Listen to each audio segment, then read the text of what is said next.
Hi, everybody. Welcome to SDP Connect. This week we have three great guest speakers. But before we get started, there's a couple of things that I just want to announce. The first thing is that we are finally done with our book. Here it is from the printer, the January 2023 edition of Think Outside the Box. Almost every single page has been rewritten. I can say that we didn't rewrite the principles of self-determination, but every other page is rewritten because there's been so much changed in the self-determination program since the previous edition of March 2021. If you purchased a book through, if you were a participant in the SDP conference in December and your FMS or your regional center has authorized the payment, then you will be getting one in the mail next week. We're having a stuffing party at my house on Friday when we will send them all out, including if you ordered a t-shirt or our other book, along with it. All of that stuff is going to go out on Friday, and you should all be receiving it sometime next week. If any of you ordered the book through our website, we'll also be shipping those out on Friday. If any of you are interested in buying the book and you were not at the conference and have not yet ordered it, if I could ask one of our staff to put the link in the chat for you to be able to order the book. So this book, somebody was asking what it is. This is a manual, a guide to the self-determination program. We have forms and checklists and flow charts on how to get into the program. For first timers, we have a lot of great information for people going into the second, third, fourth, fifth years. We spend a lot of time on person-centered planning. Every single guidance or directive that has been issued by the Department of Developmental Services by the state of California is in here, up until one from January, the end of January. So it's as current as it possibly can be for a January edition. Something new happens in the next few months, it will not be in there, but we think it's pretty up to date. So the other thing that I just wanted to mention, we can definitely talk about it after the presentation, is that we've been hearing from many people in the community that they have received emails from their regional center that their self-determination program is going to get audited. And I'm more than happy to talk about that at the end if anybody has any questions, because we have been in touch with DDS to get clarification. You are not getting, your program is not getting audited in the way you think of the IRS coming and auditing you. It's different. It is, you did nothing wrong. You are not in trouble. This is a standard thing that DDS does. They pick random groups of individuals served at regional centers. And this is the first year that people in the self-determination program are being included in that sort of review. It's really less an audit and more of a review. So I'm happy if any of you have been one of the people who've been contacted by your regional center, I'm more than happy to speak about that afterwards. But I've been hearing getting a lot of very nervous and very upset emails about it. All right, so let's get started. Today we are so thrilled to have as our guests our great partners on almost everything that we do. I want to introduce Will Leiner, who is the managing attorney for the Intellectual and Developmental Disabilities Practice Group at Disability Rights California. Vivian Haun, who is the senior attorney in the IDD practice group, as well as Sabrina Epstein, who is the policy analyst. And they have produced a really great new report entitled Community-Led Solutions for Addressing Racial Disparities in California's Regional Center System. And as all of you know, that if you have disparities in the traditional system, those disparities will carry over to the self-determination program unless you are able to claim unmet need. So I'm really excited to have them here. They have a great presentation for all of you, and I'm going to let them take it away. So who's starting? Let me ask that question. That would be me. Okay, so if somebody could spotlight Vivian, that would be so great. Go right ahead and tell me when you want me to share screen. Thank you so much, Judy. There's myself, there's Will, and co-presenting with us today, we also have a new but already invaluable member of our team, Sabrina Epstein. And I think we'll just introduce ourselves a little bit more, I think, as we each come on, if that's okay. And Judy, thank you. Could I ask you to share the slides at this point? Absolutely. All right. Are you seeing just the slide? Yes. Okay, good. All right. So go ahead and get started. Thank you, Judy, and thank you everyone for being here today. We really appreciate your input and your feedback and dialogue about all of our work. And we definitely want to have plenty of time for questions afterwards. So we just have a few slides, really. It's like 10 or so slides, but we just wanted to get started with a little presentation so you have some context as to what we are talking about and described in our equity brief. And I think, Sabrina, if you could put the link in the chat, if you have not already, there it is. Perfect. So in the chat, you can go ahead and take a look at the link. If you haven't seen our brief already, it is available at DRC's website. There is also a handy executive summary at the beginning if you are pressed for time, and summarizes everything. So next slide. Yes, plain language version will be coming soon. Thank you for the reminder, Sabrina. We also do have a Spanish language version as well that is available. And I don't know, Sabrina, if we can, is there a way to link directly to that? We will figure out how to direct folks to it. So there's been so much talk about racial disparities in the regional center system. DVU has done some phenomenal work highlighting the problem. Our friends at Public Counsel have done tremendous work digging into the numbers and analyzing the problem as well, specifically for children in the system. So at DRC, we were thinking about all of these things and trying to put into the world some of our thoughts about ways that we could address and approach racial disparities in the regional center system. So here are kind of the two main things that we were thinking about. What would change look like to make the regional centers more equitable? And at a high level, there are two big things, two overarching strategies that came to our minds. The first is shifting our focus from navigating the system to transforming it. And we'll talk about this in the next few slides, but basically what that means is when we looked back at most of the strategies that DDS and regional centers have invested in over the last decade or so, a lot of the solutions that they have invested in have been good to a point. They've invested in a lot of things like language access, like parent mentors, having parent navigators.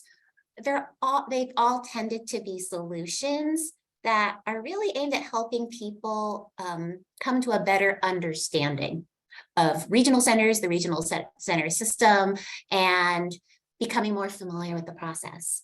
Right? It seems to us that they're saying if only you better understood the system, that would make the difference, right? The real problem is your lack of understanding. And if you understood the system better, that will lead to racial disparities getting better. And I think what we've seen over the last 10 years is that while those are good efforts and they're a good start, they're just not enough. It just hasn't been enough by themselves over the last 10 years, despite all the good work that's happening. We need something more. We need something additional. We really need strategies that don't just help us to better understand the system and navigate it. We need strategies to transform the way the system works. So that's point one. Point two is full partnership with those most affected at every level. And again, in looking back at some of the existing solutions that have been tried so far, one of the things we feel has been missing is a real and I think authentically meaningful opportunity for the people most affected. And specifically, we're talking about people with lived experience, people of color with intellectual and developmental disabilities. Their voices have often not been heard, or if they have been heard, they have been maybe given an opportunity to share some thoughts. Maybe they've been consulted with. A lot of the proposed solutions have been shared out. There have been work groups, there might be a town hall or a listening session, but they're really solutions that someone else tends to have come up with and designed. They get some input from people with lived experience, but not a ton of them have been really fully co-designed or co-led by people of color with intellectual and developmental disabilities themselves. So one of the things that we've been thinking about is how can the system fully and authentically partner with the people who are most affected by racial disparities. Next slide.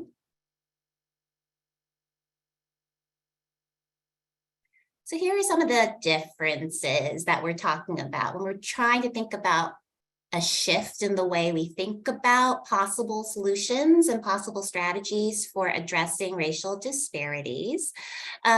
This chart kind of does a comparison of the kinds of things we're starting to talk about.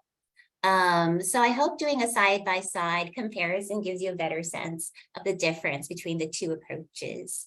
Navigation, which is what we're basically calling the way solutions until now have mostly fallen into this broad category. Like I was saying before, it's not us, it's you. If you better understood, if you just had better guidance, better understanding, better comprehension of just how to make your way around the existing system, that's what you need. But instead of just having better guides and better maps to the system that's really impenetrable, one of the things that we like to say is, how about just making the system less impenetrable? Instead of creating more and more maps and better maps to the system, just make it simpler. Make it easier to navigate, right? Like knock down some of the trees and the barriers that are making it hard to navigate and so complicated, and change the system to make it easier to navigate for everyone. Instead of only providing cultural navigators, really be intentional about building cultural competency and thinking about how any new program or initiative may be affecting communities of color differently from the very start. If that's our end goal, start with the end in mind and then design programs and initiatives with that goal in mind. And not from the beginning, not as an add-on. Same with blaming people of color for mistrusting the system. That is something that we have seen before, which is, there's a grain of truth in that. I think, unfortunately, governments, certainly regional centers and the Department of Developmental Services, but just government generally over time have unfortunately given a lot of reason for communities of color to have some skepticism and even some cynicism. Many people have felt betrayed by government, and regional centers are part of that. But it's certainly not the full reason, right? The whole reason for there being disparities, and distrust is not the only reason by far as to why people are not accessing services in the way they might really need. Giving small grants to communities of color, great start. been lots of helpful funding to a lot of really good organizations to do very good work. But again, to us, it's felt like those have been smaller scale solutions that have been scattered in different places around the state. And what we think is really needed to build on that early foundation and to really expand it and take it to the next level and take it statewide is for people of color who are served by regional centers to be able to, hire experts in their own communities to identify and replicate some of those best practices. There's a good idea from a service and access and equity grant. Maybe it's time for those grants to start shifting to like scaling them, replicating them, growing them, these good models across the state and giving support to other communities and other groups who might be interested in finding out what's working somewhere else and then coming up with their own version in their own community and making it happen there. And then the last few things are things that we're going to start talking about in our next few slides, which is involving the community more in decision making, as opposed to just having forums where people can be informed about the system and have basically a mic to share their thoughts about changes that regional centers or DDS have already kind of come up with.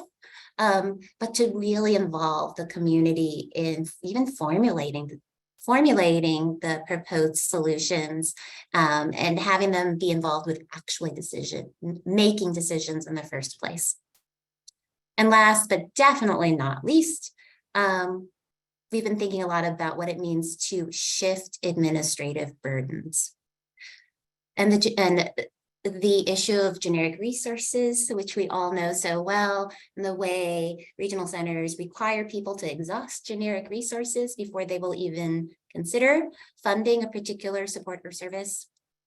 That's one tremendous administrative burden that has been put on the shoulders of people and their family members for a very, very long time. They've been doing it for so long, we've just accepted it as completely normal. But it doesn't have to be that way.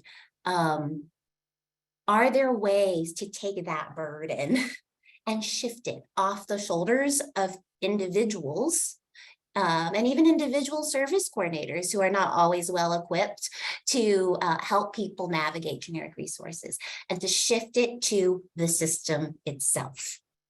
How can we make it easier for everyone so it's not up to individuals to have to navigate things like generic resources? The system should be making it less burdensome.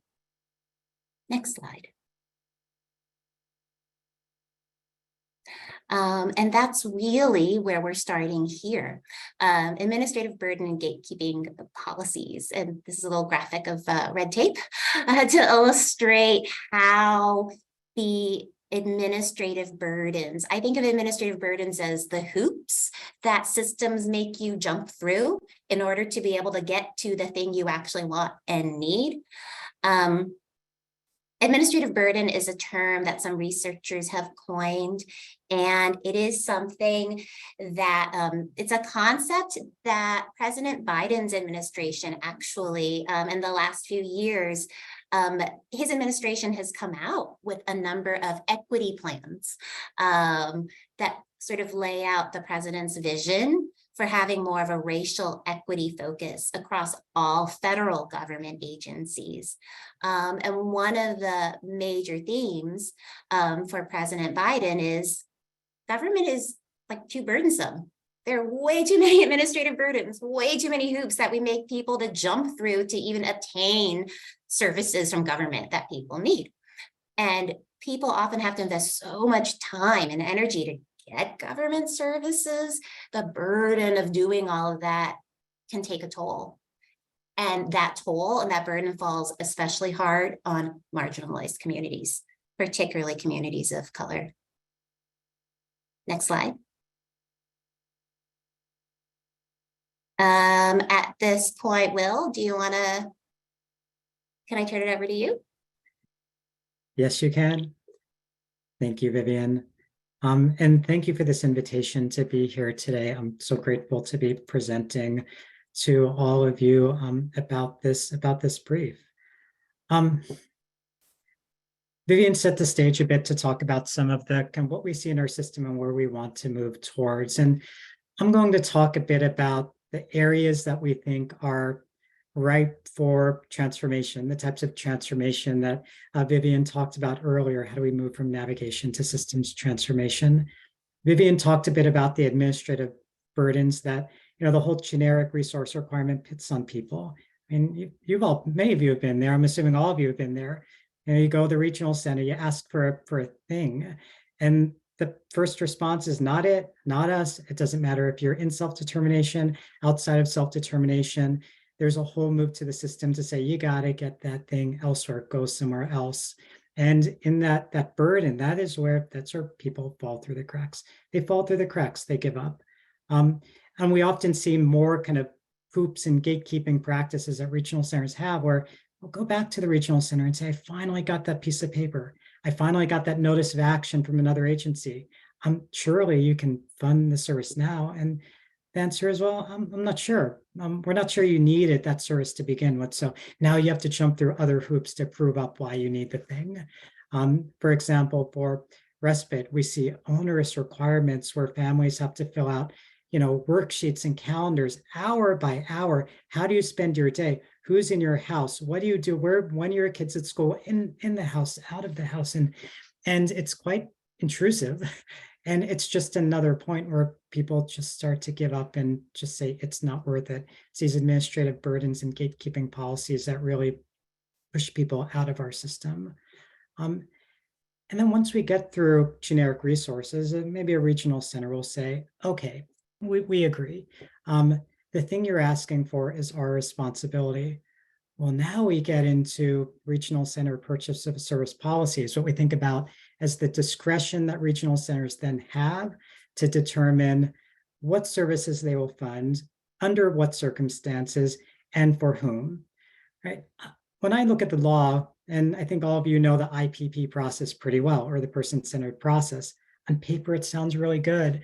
You get together with your service coordinator, you talk about what your needs are, you develop a plan, you talk about goals, the supports that you need to get those goals.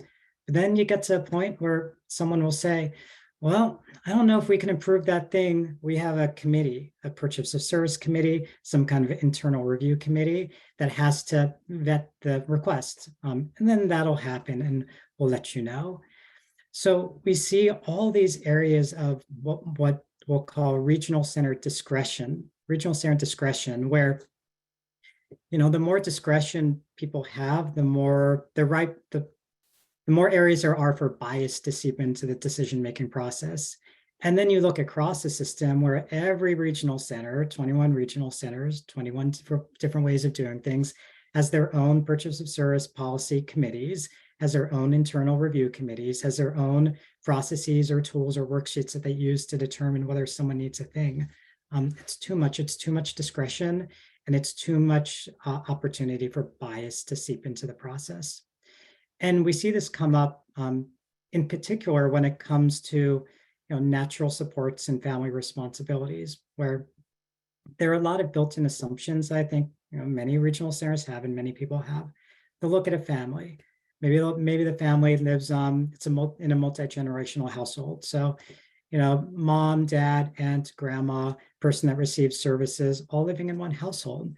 And family says, we need help, please. We need help. We need more services. And the assumption, the bias that seeps in is, oh, well, you have people living in the household. That's got to be someone else's responsibility, right? What's brother doing during the day? What's grandma doing? She can help. She can help out, provide respite, provide whatever the service is needed. Without looking at the individual family circumstance, without looking at the totality of what's going on in a person's life. Family responsibility as well. That we see all the time, and it's baked into many regional center policies. If it's a child living in the family home, it's all family responsibility, parental responsibility. Again, without looking at, well, what are the circumstances of each case to get at, how do we get what people need? So it's these places where biases seep in, where there's not a clear process across regional centers to make these decisions. And it's again where people end up falling through the cracks and end up going underserved. So when we think about different types of transformational change in the system, one of the things we're looking to is, can there be some way to standardize an assessment process, some way to look at, I'll call it maybe a caregiver assessment, to make sure that questions are being asked and analyzed in the right way that doesn't introduce bias into the equation, because right now it's wide open for that to seep in. I'll give you an example of an issue that we're looking at where person who receives regional center services wants to get behind the wheel driver's training, and based on her disability, a more kind of a targeted type of program is needed for that. And the regional center denied it. They said someone else's responsibility. And as part of that, they said, as part of their decision, I didn't get my driver's license until later in life. My child didn't get his driver's license until later in life. How is that an appropriate way to have any type of decision-making if someone's using their own personal lens or their own cultural bias to make a judgment or a determination about what somebody else needs? So, when we think about standardizing a process, it's to take all of that bias out of it. So those are areas that are ripe for transformation. Next slide, please. And when we think about regional center discretion, regional center policies, internal policies, external policies, some of them we know, but most of them we don't. And we can't fix problems that we can't see. And there are so many layers of discretion that are hidden from public view, that are hidden from people. Like if an internal review committee reviews whether or not a particular service is appropriate, what factors are you using? Are there places like the example I gave where bias can seep into that process? Those policies, those practices, they need sunlight, they need sunshine. So other ways to get at the transformational change that we're seeking, maybe it's time to make regional centers subject to the Public Records Act. The Public Records Act is a law that says, state and local agencies, because they're getting taxpayer funding to do a public service, well, they should be subject to transparency laws, and their records should be accessible to the public. Now, regional centers, they're not public agencies, they're nonprofit agencies, but they're 100% funded with taxpayer dollars. And we think it's time to at least revisit or re-examine whether they should be subject to the Public Records Act, so their policies and practices around how they make service determinations can come to light, so we can start looking about where the biases are, about where there's inequities, and start to move the system to a place of transformation and get out of the status quo. And I'm going to hand it over to Vivian quickly, who's going to talk about performance-based funding. Thanks so much, Will. So what Will was talking about with the Public Records Act has more to do with the data transparency part of this slide. When it comes to accountability, that's one of the hardest things, as I think we all know.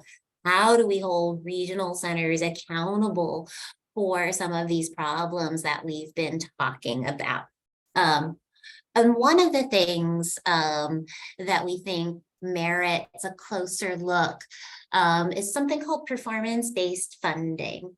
So in California's community colleges system, this may not be widely known, but some years ago, the community college system shifted to a performance-based funding formula, where a chunk of their funding, of each community college district's funding, is based on based on the number of students that the community college has. That makes sense, right? The more students you have, the more funding your community college is going to need. But a portion of their funding is also based on how well that community college district does on certain measures. I think it's something like, I want to say it's 10% of their total funding is based on how well that community college has done on a number of measures. And those measures were, I think, worked through over a long period of time. They were developed not just by the community colleges, but with the partnership and input of many advocates and advocacy groups, stakeholder groups who came together to agree upon some equity-based measures that looked really closely at how well the community colleges were doing at helping their students do things like graduate on time, get through community college, earn credits, support them through basic level writing and math courses that they would need to move on. Things like that. That's how they fund their community colleges. And it's not, all of their funding, but it's a significant enough portion of funding to make it clear that the state of California really, really prioritizes and really wants community colleges to take seriously how well they treat and how well they serve communities of color and students who have traditionally been underserved by the community college system. And I think that's a very interesting model and something we would suggest that we take a closer look at going forward. Next slide. And I think this takes us back to Will. Thanks, Vivian. An area that's ripe for transformation, it's time to center equity in programs from the start. I'll give an example. We're going to talk about social and recreational services. We know around 2009, this was a service that got suspended. There was a budget crisis and the state needed to figure out how to save money. And social and recreational services was something that they said needs to stop for a while. When we looked at the spending data, like who got social recreational services, what type of person, we looked at the data, the state looked at the data, and it turned out that the majority of money being spent on social recreational services went to the Latinx community. And since 2009, there's been a clamoring to get those services restored. First, because it was the right thing to do. And second, we saw how removing those services, taking them away, had a disproportionate impact on certain communities of color. So a couple of years ago, the legislature said, okay, we will restore social and recreational services. It will be a thing again. People can access it again. And it was done with a specific eye toward reducing disparities, because we knew that the data said, we knew who took advantage of those services most. And then the legislature restored it. And regional centers said, okay, I guess we can fund them again. But no one really thought from the beginning. I won't say no one. I think there are some regional centers that probably did better, but it wasn't done across the system in a way that led to equity across all regional centers. And we pulled up a purchase of service policy from Regional Center Orange County about social and recreational services, and I'll read it out loud for the interpretation too. Social and recreational activities play an important role in the lives of all people, including children and adults with developmental disabilities. These activities enable the development of social skills and personal relationships that foster a sense of community and provide enjoyment to daily life. Since these opportunities should be provided by the consumer's family, community, or through generic resources, the regional center generally does not pay for social and recreational services. say that part again, part of their policy. The regional center generally does not pay for social and recreational services. I'm imagining a world where if equity were really centered in programs from the start, and there was accountability to regional centers for lifting up equity, I can't imagine a world where a regional center rolls out a social and recreational services policy that says at its core, we acknowledge these things are good for people, but that's not something we do. Knowing that it was restored intentionally to try to tackle some of these longstanding disparities and spending disparities we see in our system. And even beyond, if a regional center generally doesn't pay for social and recreational services, sometimes you see regional centers that'll say, we'll pay for that, but you know what we're not going to pay for? Transportation to get someone there, a personal attendant or aide in case the person needs someone to accompany them so they can access those services.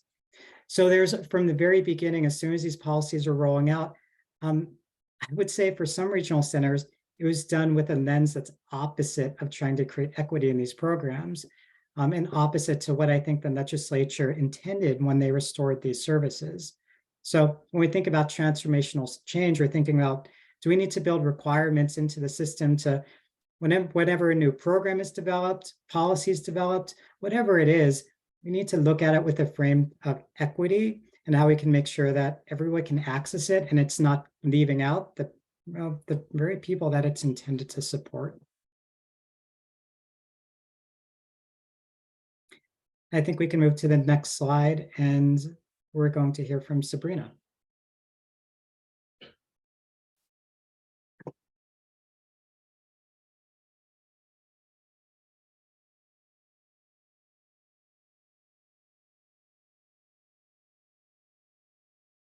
Sabrina, are you you need to unmute, Sabrina. Is Sabrina not hearing us? I think she needs you to unmute. Is Sabrina Epstein a co-host, please? There you go. Apologies. Sorry, Sabrina, you were not a co-host for some reason. Okay, go right ahead. We're good now. Thank you. Sorry about that. Hi, y'all. My name is Sabrina Epstein. I'm a policy analyst at Disability Rights California with Will and Vivian, and I use she, her pronouns, and I am a disabled woman. For the last section of our presentation, I wanted to talk about what are some of the solutions here, and how we hope to do them in a way that, how to implement these solutions in a way that listens to the community. Because that's why y'all are all here, right? Because you're community members who have a voice, and also because you, especially in self-direction, are able to really have a lot of control over how to make the system work best for you. You already know how to make it work best. So our suggestion is for the legislature to fund a new type of study called community-based participatory research. And this study would involve hiring people of color with intellectual and developmental disabilities who are served by the regional centers as co-leaders in the study. And they would work with an academic team of researchers to together identify what the issues are, to interview folks, to do a lot of community outreach, and to identify potential solutions. This strategy is new to California's IDD system. This is very different than the types of studies that have been done so far from DDS. But this is not a new type of program altogether. California has used this type of research for other state agencies, particularly around equity work. And this type of research has already been used for other groups of disabled people, including autistic people, and has been shown to really facilitate community engagement. The goal of the study will be to look at the root causes of disparities in the system. So what Vivian was talking about at the beginning, moving from navigation to transformation, that's the kind of issues we want the study to look at, not just the surface level navigation ones, but really getting deeper. And the study will be community-led. That's something that we think is really missing from the current reform attempts, and part of why they haven't moved the needle thus far. The policy suggested in the study will already have community buy-in. And because I know that it will concern some folks on this call, The researchers would co-hire people with disabilities who would be paid to help lead the study. That's important too. Next slide. So this slide shows a graphic that I know is kind of hard to read, so I will do my best to describe it, but it's called the spectrum of community engagement to ownership. And so we included this to really illustrate where the system is now and where we hope that it can get to with this type of study as a first step in getting there. So the spectrum has from least to most inclusive, the least being ignoring people and the most being deferring to people. And right now, DDS is generally in the inform or consult groups 2 or 3, where they are placating or tokenizing. If you think about, I know many of you are on some of the DDS work groups where they mostly just tell you some things, and sometimes you can ask a question or share something, but it's really taken into account. And there are rarely many disabled people who are recipients of services on the call. And we are hoping this can help them move towards collaboration or towards community ownership, those later stages here, which means that not only will disabled people of color and their families have a voice, but they will have power in decision-making and ownership of some of those decisions. Next slide. So this slide shows a table, and on the left, it says traditional research, and on the right, it says CBPR, which stands for community-based participatory research. And so this is to talk about what the difference is and why this study is so different than like the Georgetown study you may have heard of, for example. So in traditional research, the researcher defines the problem, but in CBPR, the community identifies problem or works with the researcher to identify the problem. In traditional research, the academic researcher holds the expertise. They're the expert on the issue. But in CBPR, we're broadening that definition of expertise to include lived experience, the people who've already interacted in the system, which would be folks like you on this call. In traditional research, people are subjects. And in CBPR, the people are participants and collaborators. In traditional research, community organizations might help, but they're not seen as equal partners with researchers like they are in CBPR. These last few say researchers control the process, the data, and the interpretation, and they control the data and how it's used and disseminated. So the researcher might say, no, we only want to use the data to be put into an academic study. But in a CBPR study, like we're suggesting, the researcher and the community share the control equally. And the researchers and community decide how to use this, how to disseminate it. And that means that instead of having these abstract policy implications, the policies suggested by the research will involve the input and the action from community members. Next slide, please. So some of the issues that we would want this community-based participatory research to look at are the ones that we've already discussed here. So gatekeeping policies that place the burden on disabled people to seek services from everywhere else and before the regional centers will consider funding them. So things like providing unpaid support because of expectations that people will have the natural supports there, even when that might not be their true reality. The broad discretion that regional centers have to determine the guidelines for when and how much and for whom services are authorized, and the design and implementation of new and restored services, like Will was talking about with social recreation and camping. So hopefully the study will get to look at these issues and more, because we know that here at DRC, we have one perspective here, and it's not our place to dictate what all of the solutions are. We think that's the community's place, and we're here to support that and bolster the solutions that the community puts forth, particularly disabled people of color. So that's the end of our presentation, and we are excited to answer questions about it and hear your input. And I see there's already lots of great comments in the chat, so thank you for that. There are. Wow, that was such a great presentation. Really appreciate you, DRC. And I just want to make a mention, because we're not officially announcing things, but DVU, along with several other organizations, are going to be introducing legislation this year that's going to put into effect many of these recommendations. So we're very excited to announce that it will be coming by the end of this month for sure, and we'll let everybody know about it and really want your support. So let me tell folks how you can ask questions of Will, Vivian, and Sabrina. You can do it by raising your hand, not raising your physical hand because there's 165 people and I cannot see each person. You do that by going down to reactions, clicking on raise hand like I just did. You probably see my hand raised. And then you'll be able to, we'll unmute you or ask you to unmute yourself, and then you'll be able to ask your question. I've seen a lot of people write stuff in the chat. So we're going to start with that. Ed has been monitoring the chat. And so why don't you get started by asking folks some questions? Go ahead, Ed. Certainly. Our first question is from Yolandi. She says, did you find any difference in services for families that had higher income?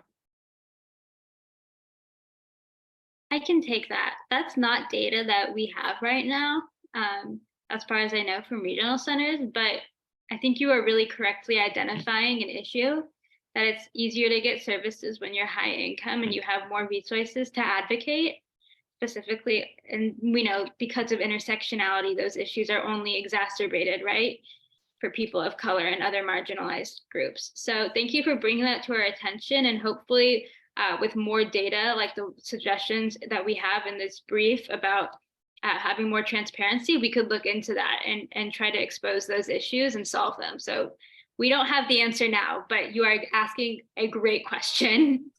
Can I just follow up with a question on that? So right now, regional centers do not know how much families make because the income levels are irrelevant. Because everybody can receive services regardless of whether you're documented, whether you have jobs, whether your income is.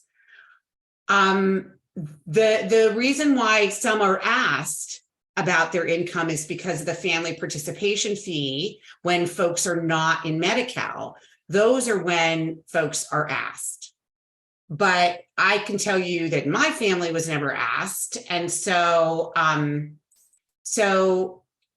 the issue is, I know that when families are asked about their income, sometimes they're even asked for their tax returns or something from their employer.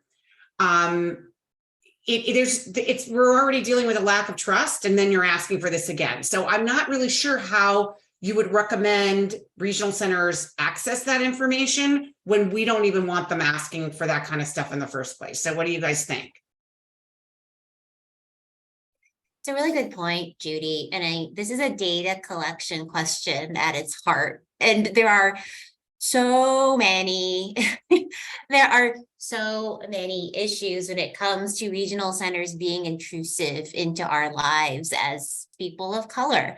You know, they ask for so much information. We get it. You need some details about us to be able to give services to us. But what you're talking about is very real, like the sense of unease and distress. At the same time, right? Yeah, it would be helpful to have some income data. So I think the answer is twofold.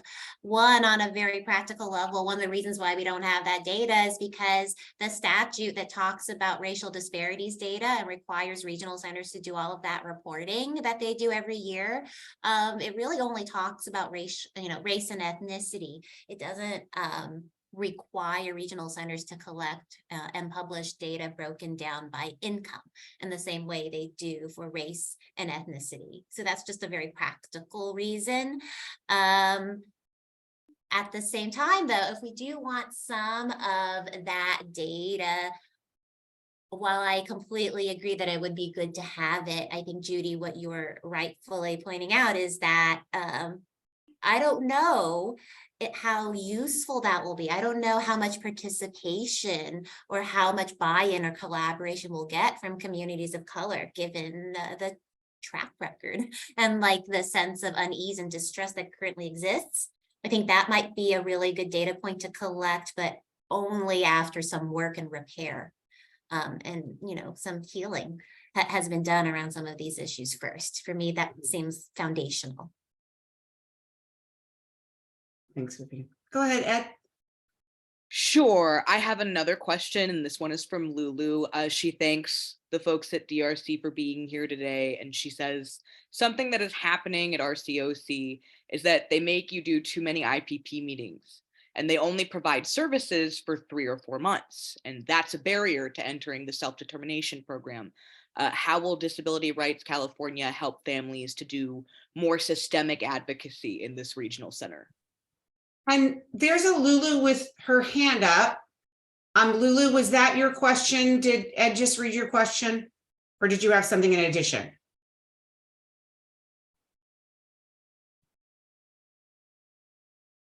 Bueno, tengo muchas, esa es una de ellas. Buenas tardes a todos.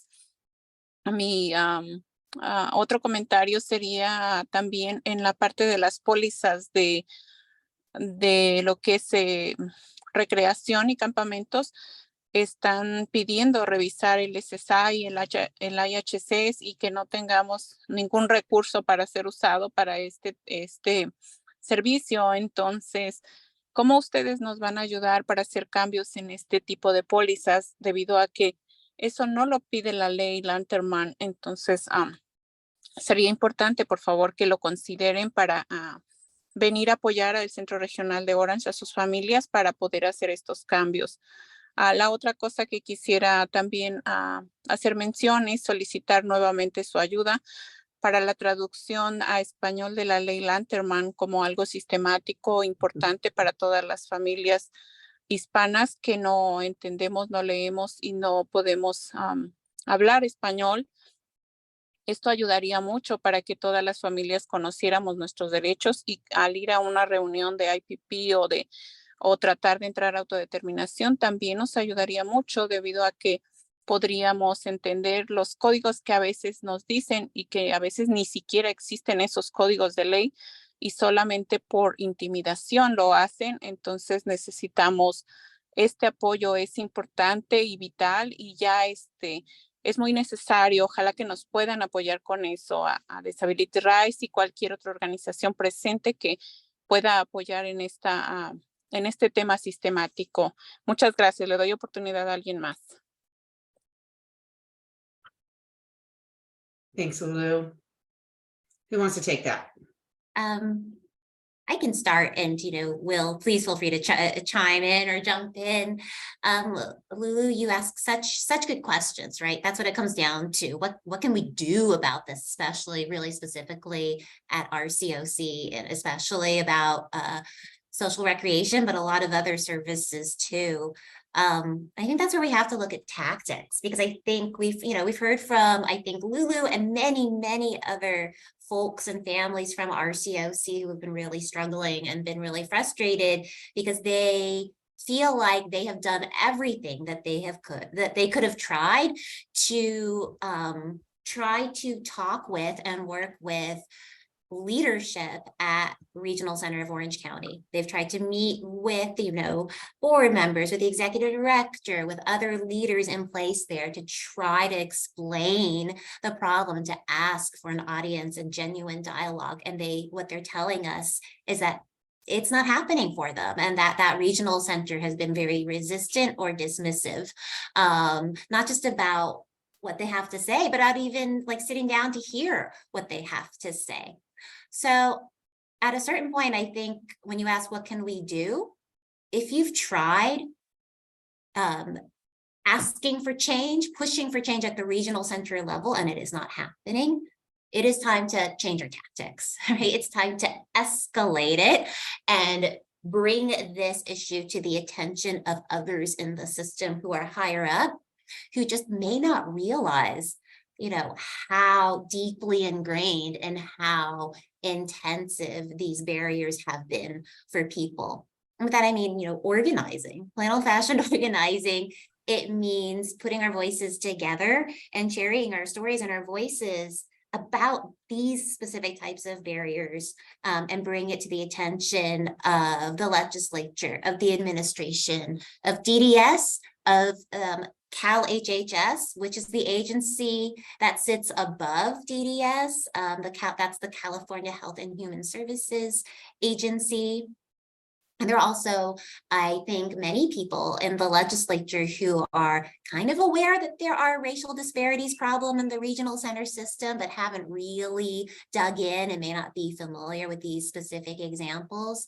I find that most of the time when we share these examples and get really specific, people are shocked. They had no idea how bad it was. And so I think going forward, it's a matter of if regional centers are not responding, then we need to figure out where the centers of power are, right? Who could that will listen to us, or get regional centers to listen to people and needed change. I think the more we shine a spotlight on these issues and how it's really disproportionately burdening communities of color, right now is a really good time. There's so much more emphasis at state government, I think more than we've seen in a very long time, where from Governor Newsom on down, everyone is saying very similar things. We need to use a racial equity lens. We are taking racial justice more seriously. We want every level of state government to really be thinking about how to eliminate disparities. We need to put racial equity at the center. Well, that's true. That all sounds good. If that's true, then we need to present these problems and these stories to them and say, well, here's what Regional Center of Orange County is doing on this issue. What do we think? Are you going to help us? That's what I think we need to do. Will, I'm sorry, you unmuted. No, thank you, Vivian, and thank you, Lulu, for that question. And the way you describe the having to do an IPP meeting every 3 to 4 months to continue justifying a need for a service when your life and your circumstances aren't changing, right?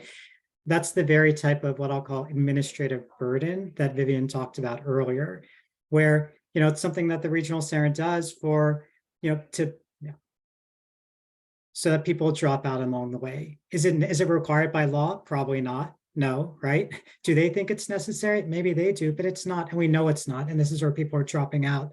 And it's when we think about the solutions or how we get to that transformation, it's everything Vivian said. It's also thinking about how to use that frame of a community-based participatory research approach, right? Where you're taking the power out of the DD system and you're giving it to people and policymakers and others to craft solutions to the problem as well. So I would love to unearth all of those practices, all of those policies, then look at them through an equity lens and figure out what needs to be changed. And I would suggest a regional center that makes someone go to an IPP meeting every 4 months to justify an ongoing service. It's not necessary. It's deeply inequitable. And the types of things that, we would really love to uncover more and more of those practices as well, and bring them to the attention, not to just regional centers, but to the policymakers and people that, can actually make regional centers change. And I would be remiss if, just very quickly, I wanted to make very clear that the idea for a community-based participatory research study, it's not something that DRC came up with on our own. This is something that DVU and the ICC, right, our friends, Judy, Fernando, Elizabeth, and others, honestly, this was something that we came up with together last year. And by the time we started talking about it, it was pretty late in last year's process. And although we suggested it and put it out there in the world, it was really too late in the year to really get some legs under it and get momentum behind it. But that's an idea that we sort of came up with collectively together. So I want to give a lot of credit to DVU and the ICC and other folks who were part of it. This is just something that we as DRC happen to be lifting up specifically right now this year. And we see it as hopefully being a complement to the kinds of things that I think Judy just mentioned in the legislation that will be coming out shortly. Thanks. Ed, go ahead. I know there's a ton of more. There's so many great ones. This one is a little long, so my apologies, Maria. I'm going to do my best to summarize. Maria is asking why DRC's report didn't address what she calls the elephant in the room, specifically the ongoing legacy of laws that are based in white supremacy practices, procedures, biases that continue to stigmatize people of color with disabilities in terms of equity of their services. She says the attitudes which were present at the time eugenics laws were on the books continue to survive, and the racism we hear and see today towards people of color in the system, but no work is addressed to deinstitutionalize these attitudes, which result in all these disparities. She says, we don't dismiss whites that qualify under the Lanterman Act for everything they are entitled to. We just want the best as well, but have to fight always for the rights we deserve. Great points. I mean, you're right. Those are the underlying issues. When we talk about the structural racism in the system, it is that stigma, that discrimination that is only exacerbated for disabled people of color that you are speaking to in your comment. And we did not spend a lot of time in this brief going through describing the problem, but that is exactly the problem. You nailed it. And when we talk about structural change and systemic issues here, those are the issues that we're trying to uncover in the system, because at the end of the day, we understand that just helping people navigate a racist system doesn't make the system less racist. Sabrina, thank you. And I also want to thank you for that. Yes, it's institutional racism. It's structural racism. And honestly, the brief that you see today, the finished project, like our earlier drafts are much longer, and we didn't want it to be so long that people would find it overwhelming and wouldn't read it. So we had to edit it down. But earlier drafts of this brief, quite honestly, had more references to things like structural racism. And you're completely right to call out white supremacy. That's where it all starts, right? The legacy of white supremacy in this country is, the root of all the things that are afflicting us and have afflicted this country for a long time. Racism, ableism, all of the things that have come together to make things so difficult for so many of us, especially those with intersectional identities. So could we have spun out a product that delved into that a lot more?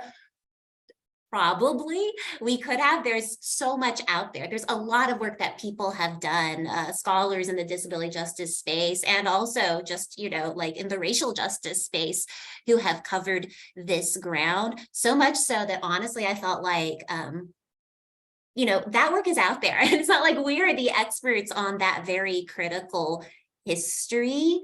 What our wheelhouse is, our team at DRC, what we can really speak to and what we have the most expertise in is the regional center system and how it works and how its practices and policies tend to affect the people served by that system. So having that background is very important, and you're right to call it out.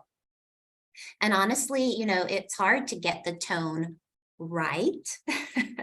Right, it's hard to get the tone right. We could, there were more mentions of structural racism, I think, and institutional racism that we could have had in the brief and that we could talk more about, because I think you're right. In terms of your, how do we change attitudes? This very deeply ingrained culture of white supremacy that unfortunately is in a lot of places. I think, the idea of changing hearts and minds and changing culture and changing attitudes often starts with things like, people say, well, what can we do? That usually leads to solutions like implicit bias training or cultural competence training, things like that. The idea is that if you change how people think, you change their attitudes, that will change what they do and how they do their business. I think though that we've seen for many years of like lots of training, doesn't tend to be all that effective. And when you look at research and literature, there's actually a lot of research that shows that it actually is a lot more effective when things work in the opposite direction. In other words, compelling and requiring people to change the way they do things is what gets them to change their hearts and minds. and their attitudes.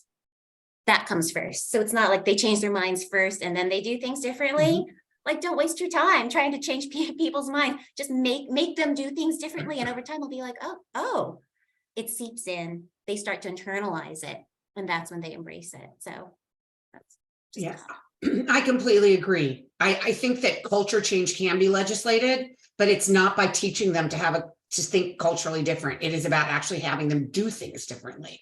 I completely agree with you guys. And I just wanted an observation because based on what I'm reading in the chat and what I'm hearing from questions and comments, as well as some of you may have been part of an event that DVU and DRC co-sponsored and the ICC co-sponsored last night on the changes to fair hearing reform.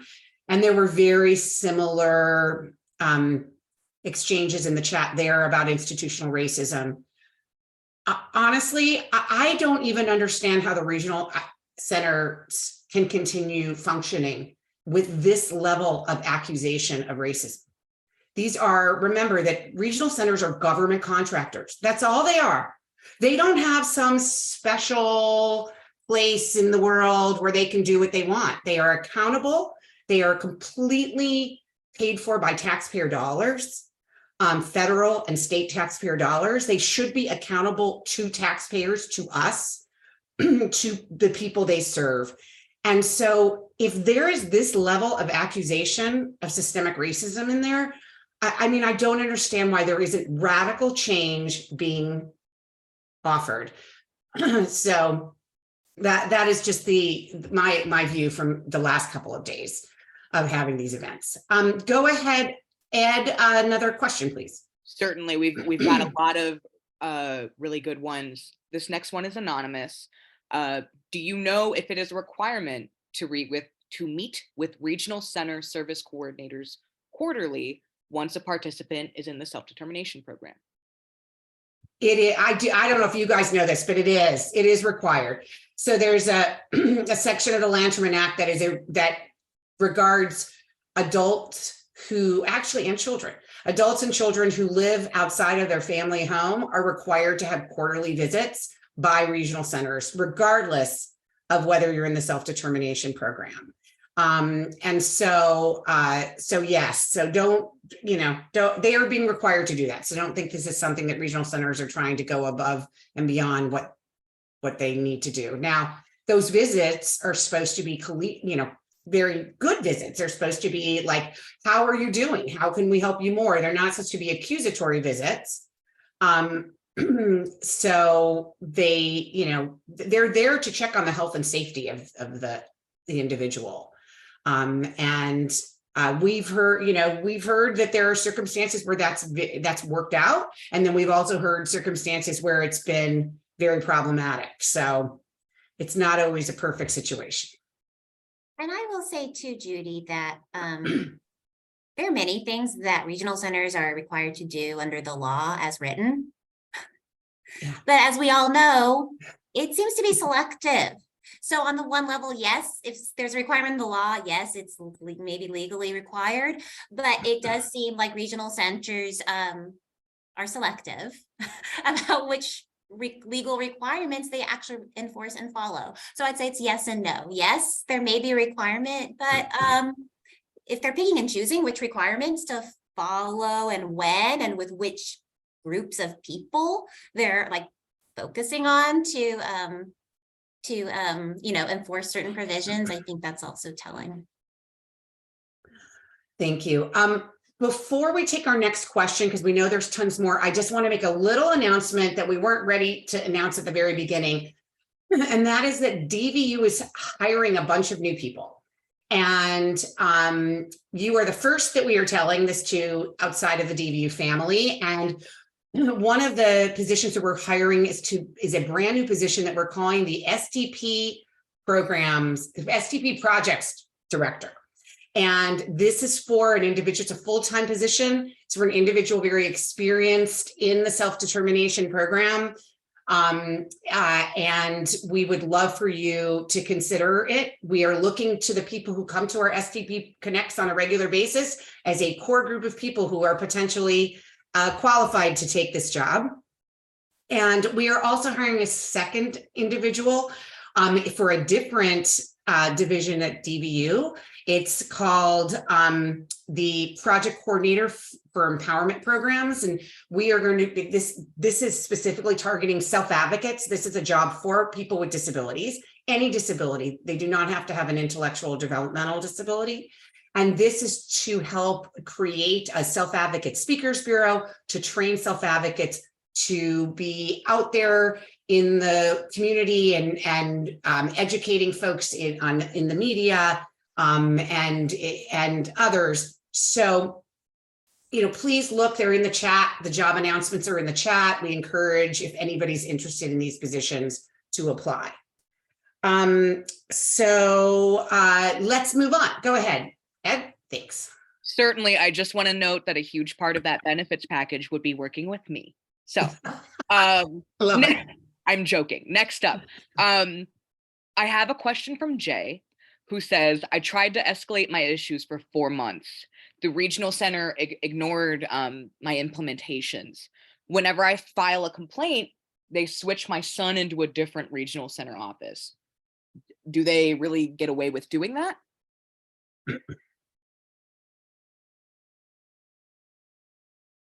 Well, I mean, to me, that is retaliation. If you feel that you are being retaliated against, you can file a civil rights complaint for your regionals against your regional center.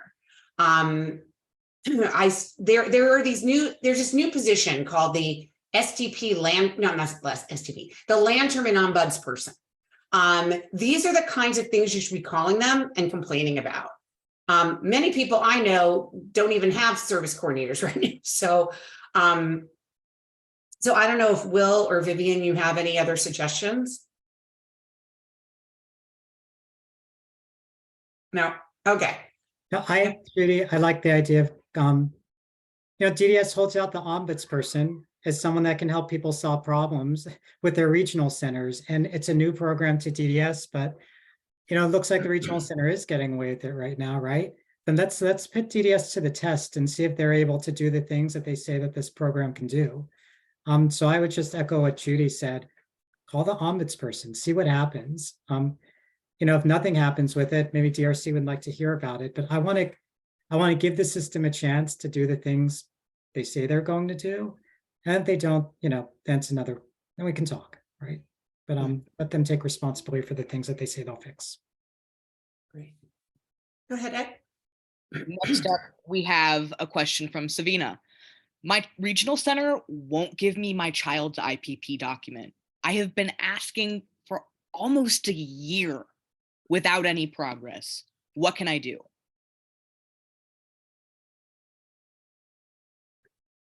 That's unbelievable.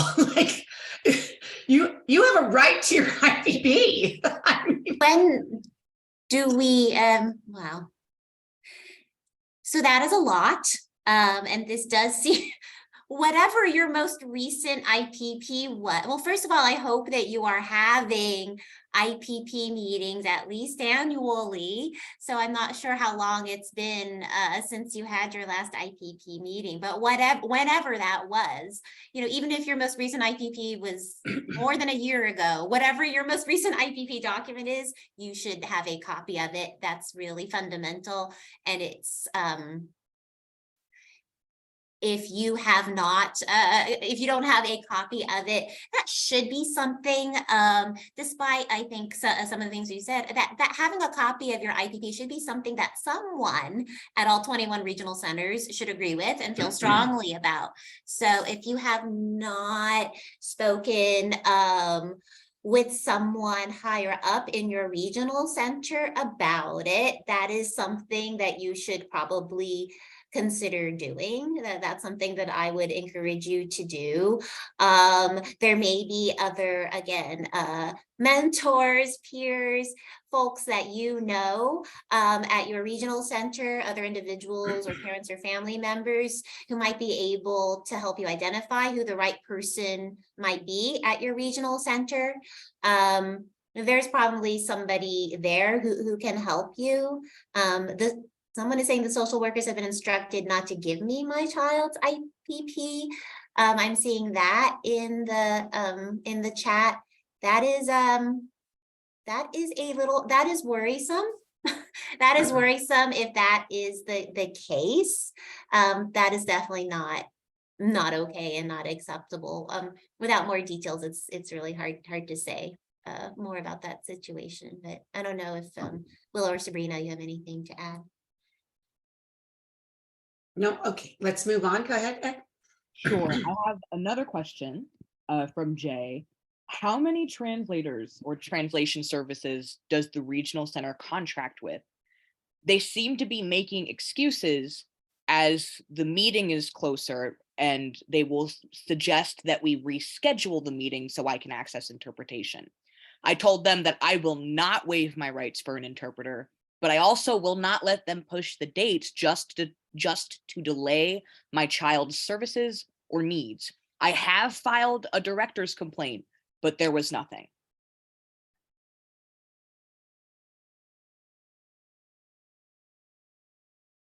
Vivian, well, what do you guys think?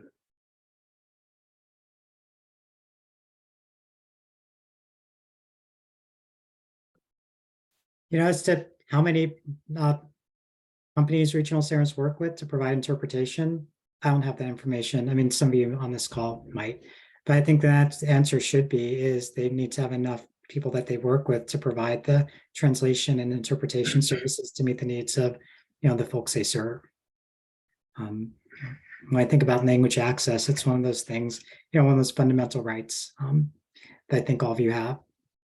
So regionals, I think, whatever the comment was around, I'm exercising my right to have this, I want to move my meeting. I think that's a good response. And again, I'll keep suggesting when I think about what the legal rights are. I think someone said 4731. That's a complaint process that people can use to, file a complaint with the director of the regional center, to go to DDS. If the regional center doesn't give you a right response, but again, keep trying out the ombudsperson. They got a lot of money for this program to help you, to say that we're going to help people resolve their problems. I want to put them to the test. So for some of this, I'll call it, issues where you have a clear legal right to something like a translated meeting, make DDS do the things that they said they're going to do by getting money to fund these programs to help people solve problems with their regional centers. Wonderful. There's a lot of interesting stuff in the chat too that are not even questions. So we'll be sure to save the chat and look at it. From Mary Ellen, we have, are any of the regional centers doing the coordinated family support service pilot program yet? The regional center of Orange County says they have an interest list and no vendors, so not available. Vivian, I saw you answered this in the chat, but if at all possible, could you answer it out loud again for the recording? And I'm really glad that you're doing this because I heard something different. So go ahead, Vivian. Yeah, and Judy, that is part of the concern. And I feel like you either had or will have Vicky Smith on to talk about this, correct? Yes. Yes. So I also, my understanding from DDS was that for a while they had talked about this rolling out statewide early this year in 2023. Okay, so it's not Mary Ellen, it's sorry, you're showing it was Mary Ellen. But what I have since heard, and again, this is just like I heard it from someone, this was not like any kind of official communication from DDS. I'm hearing it secondhand, so I could be wrong. But I heard from someone who heard from someone that it seems like now there are going to be 2 regional centers that will be piloting coordinated family support first, with a larger scale rollout to come later. So again, I'm not sure what the latest is on that. And I don't know, Judy, if that's something different from what you Yeah. So I met with Vicky Smith the day that the directive came out from DDS to the regional centers, and she told me that it was going to roll out in all 21 regional centers.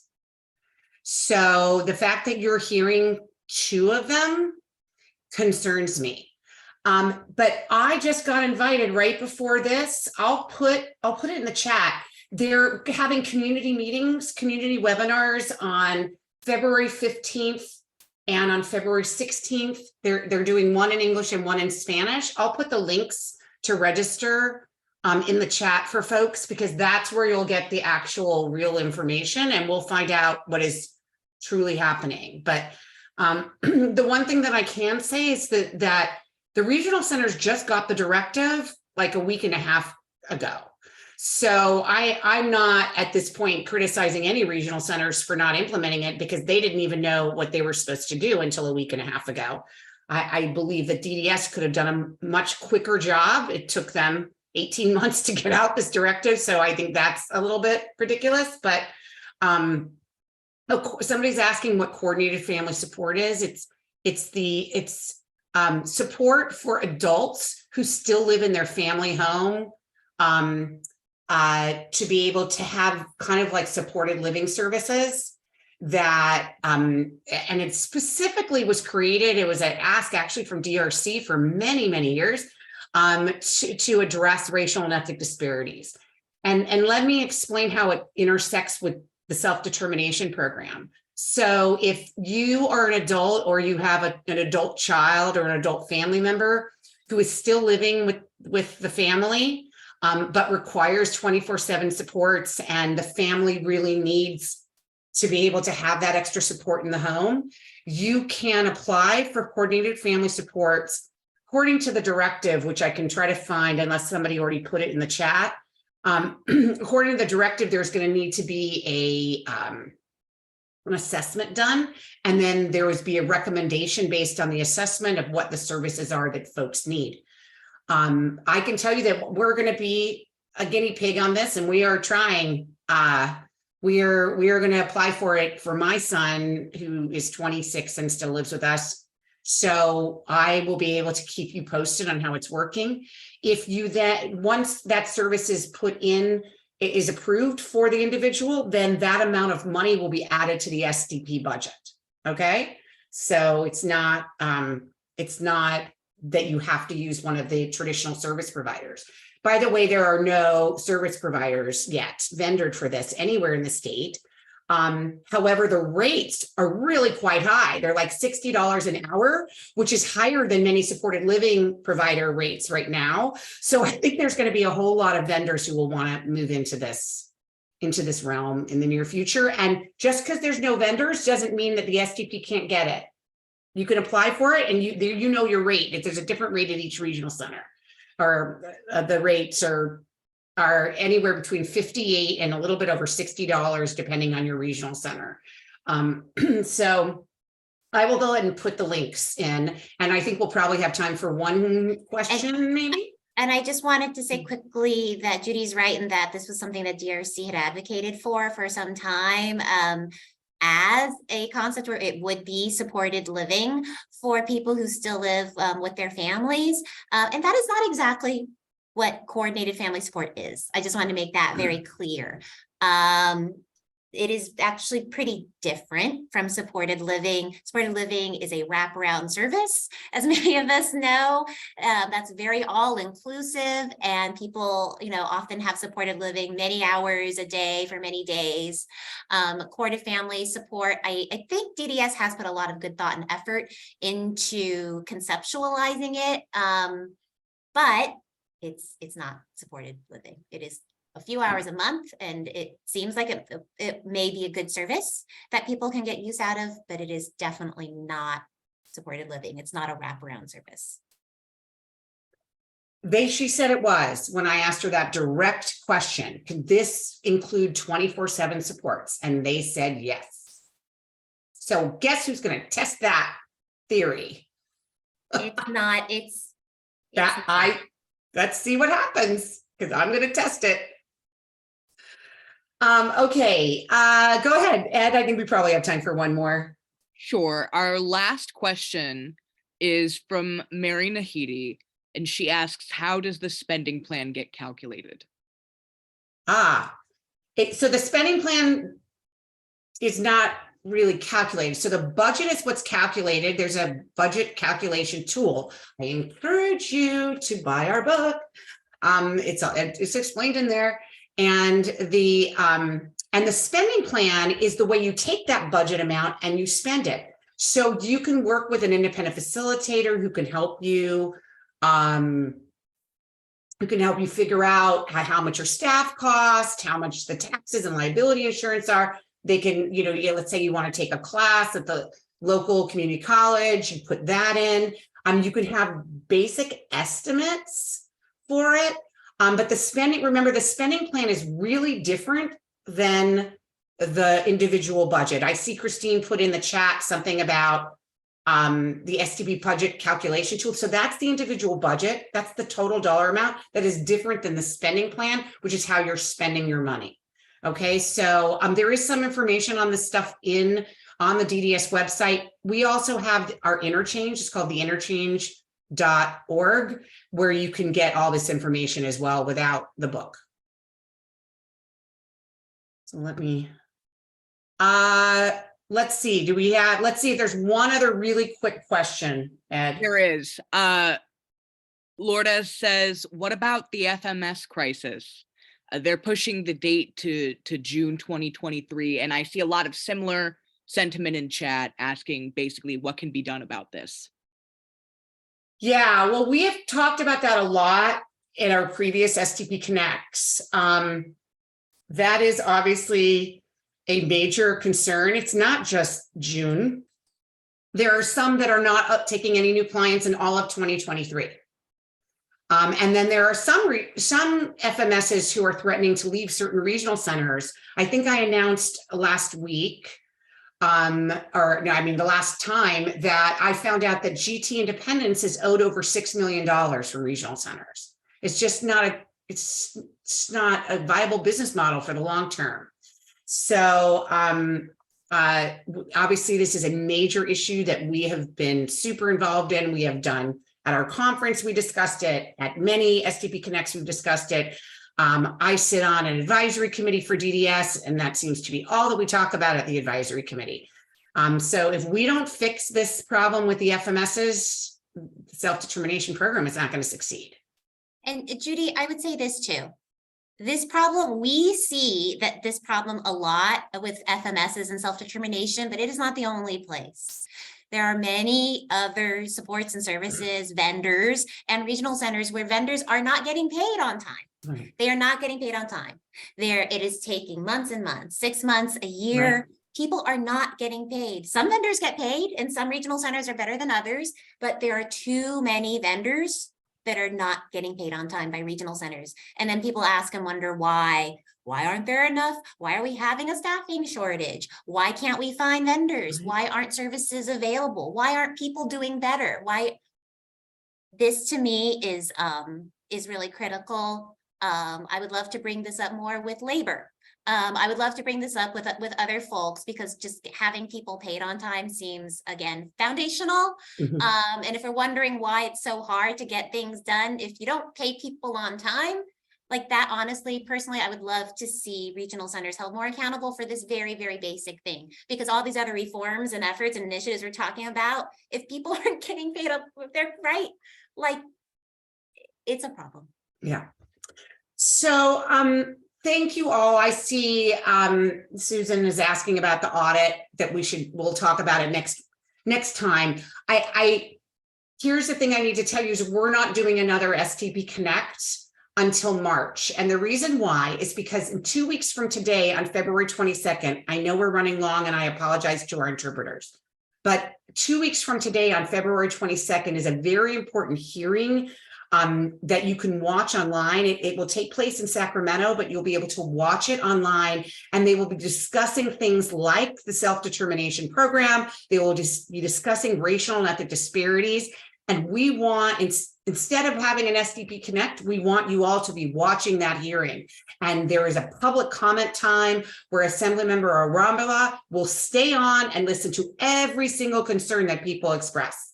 So yes, you can go in person if you would like to as well. They are absolutely having testimony in person, as well as people, DDS is going to be there in person. So make your plane reservations or drive in on the 22nd. So we're not going to see you then until March, but before then, we will definitely be having an event about our new bill. And we will we don't know the date yet, but we will send that out. So thank you to DRC, to Will, to Vivian, to Sabrina for our ongoing partnership. We love you. You know that we love you. And thank you for this great report. And we will see you all in the very near future. Thank you. Take care. Bye, everybody.